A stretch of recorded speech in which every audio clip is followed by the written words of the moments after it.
ವರ್ಷದಿಂದ ಪೂಜೆಗೆ ಇದಾಗಿದ್ದಂತಹ ಸ್ಥಳ ಇವತ್ತು ಸಿಂಗಸಂದ್ರದ ಆಂಜನೇಯ ಸ್ವಾಮಿ ದೇವಸ್ಥಾನ 40 ವರ್ಷ ಆದಮೇಲೆ ಇವತ್ತು ಪೂಜೆ ನೆರವೇರ್ತಾ ಇದೆ. ಸ್ವಚ್ಛತೆ ಕಾರ್ಯಕ್ರಮ ನಡೀತಾ ಇದೆ. ಎಲ್ರಿಗೂ ಧನ್ಯವಾದ. ಊರಿನ ಗ್ರಾಮಸ್ಥರೆಲ್ಲ ಸಹಕರಿಸಿದ್ದಾರೆ. ಎಲ್ರಿಗೂ ದೇವಸ್ಥಾನದ ಮೇಲೆ ಎಲ್ಲ ನೋಡಿ ಬಿಯರ್ ಬಾಟಲ್ ಎಲ್ಲ ಹಾಕ್ಕೊಂಡು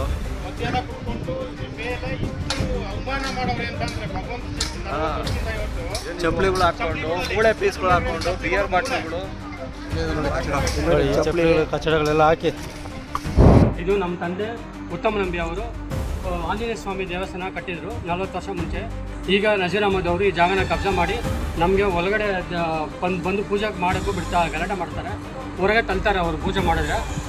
ಪೂಜೆ ಮಾಡೋಕ್ಕೆ ಬಂದರೆ JCB ಎಲ್ಲ ಬಿಟ್ಟು ಇಲ್ಲಿ ಡ್ಯಾಮೇಜ್ ಮಾಡಿದ್ದಾರೆ ಅವರು ದೇವಸ್ಥಾನ.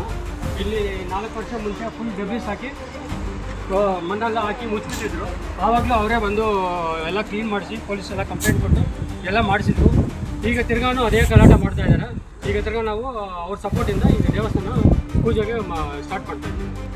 2003ನೇ ಇಸ್ವಿಯಲ್ಲಿ ನಮ್ಮ ತಂದೆಗೆ ಹತ್ರ 96 ಲಕ್ಷ ರೂಪಾಯಿ ತಗೊಳ್ತೀನಿ ಅಂತ ಹೇಳ್ಬಿಟ್ಟು ಬರೀ 11 ಲಕ್ಷ ಕೊಟ್ಟು ಮಿಕ್ಕಿದ್ದು ಕೊಡದೆ ಈ ಜಾಗನ ಕಬ್ಜಾ ಮಾಡಿ ಕಾರ್ಗೆಲ್ಲ ಬಾಡಿಗೆಗೆ ಬಿಟ್ಟು ತಿಂಗಳಿಗೆ 30 ಲಕ್ಷ ರೂಪಾಯಿ ಅಷ್ಟು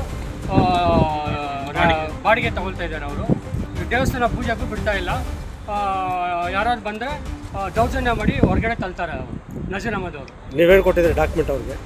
ನಾವು ಏನು ಕೊಟ್ಟಿಲ್ಲ, ಅನ್ರಿಜಿಸ್ಟರ್ಡ್ ಅಗ್ರಿಮೆಂಟ್ ಮಾಡಿಸ್ಕೊಟ್ಟಿದ್ದೀವಿ. ಅಗ್ರಿಮೆಂಟ್ ಮಾತ್ರ ಮಾತ್ರ ಮಾಡಿಸ್ಕೊಟ್ಟಿದ್ದೀವಿ. ರಿಜಿಸ್ಟ್ರೇಷನ್ ಆಗಲಿಲ್ಲ. ರಿಜಿಸ್ಟರ್ ಆಗಿಲ್ಲ. ಮಾಡಿದ್ದ ಯಾರು ಮಾಡಿದ್ದಾರೆ? ನಮ್ಮ ತಂದೆ ಮಾಡಿದ್ದು 2003 ಇಸ್ವಿನಲ್ಲಿ. ಕ್ಲಾರಿಟಿ ಇಲ್ಲ, ಅಗ್ರಿಮೆಂಟ್ ಕ್ಲಾರಿಟಿ ಇಲ್ಲ. ಈಗ ಬರೀ 11 ಲಕ್ಷ ಕೊಟ್ಟು ಬರೀ ಅಗ್ರಿಮೆಂಟಲ್ಲೇ ಇವರು ಪೊಸಿಷನ್ ತಗೊಂಡು ನಮಗೆ ಹೊರಗೆ ಬರೋಕ್ಕೆ ಬಿಡ್ತಾ ಇಲ್ಲ.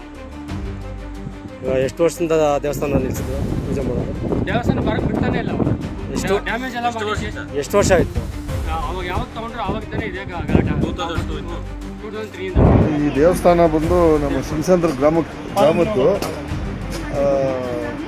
ಏನು ಅವರು ಲ್ಯಾಂಡ್ ಓನರ್ಸ್ ಶೆಟ್ಟಿ ರಾಮಾನುಜಂ ಶೆಟ್ಟಿ ಅವರ ಕುಟುಂಬದವರು.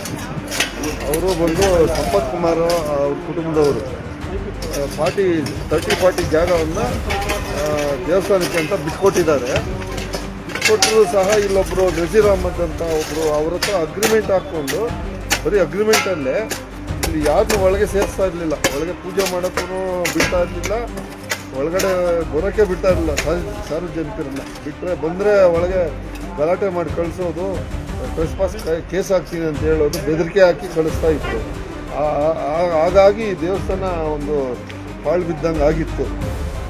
ಇವಾಗೆಲ್ಲ ನಾವೆಲ್ಲ ತೀರ್ಮಾನ ಮಾಡಿ ದೇವಸ್ಥಾನ ಪೂಜೆ ಮಾಡೋಣ, ಇಲ್ಲಿ ದೇವಸ್ಥಾನನ ಇಂಪ್ರೂವ್ ಮಾಡೋಣ ಅಂತ ಬಂದು ಒಳಗೆ ಬಂದಿದ್ದೀವಿ. ಕ್ಲೀನ್ ಮಾಡಿ ನಾಳೆಯಿಂದ ಸಾರ್ವಜನಿಕರಿಗೆ ಪೂಜೆ ಮಾಡಲಿಕ್ಕೆ ಅವಕಾಶ ಮಾಡಿಕೊಡೋಣ ಅಂತ ಒಂದು ಒಳ್ಳೇದಾಗಿ ಅಂತ ಬಂದಿದ್ದೀವಿ. ಸದ್ಯಕ್ಕೆ ಈ ಲ್ಯಾಂಡ್ನ ಓನರ್ ಯಾರು ಗೋಪಿ ಅನ್ನೋರು ದೇವರು ಪೂಜೆ ಮಾಡ್ಕೊಳ್ಳಿ, ಬೇರೆ ಏನು ಮಾಡಬೇಡಿ ಅಂತ ಹೇಳಿದ್ದಾರೆ. ತುಂಬಾ ಧನ್ಯವಾದ ತಿಳಿಸ್ತೇನೆ.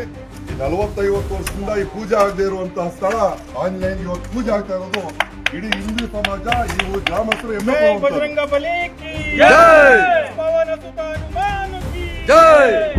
40 ವರ್ಷಗಳಿಂದ ಪಾಪ ಅವ್ರಿಗೆ ಏನಿತ್ತು ಗೊತ್ತಿಲ್ಲ, ಅವ್ರ ಕಡೆಯಿಂದ ಒಂದು ಪೂಜೆ ನೆರವೇರ್ಸಕ್ಕಾಗಿರ್ಲಿಲ್ಲ.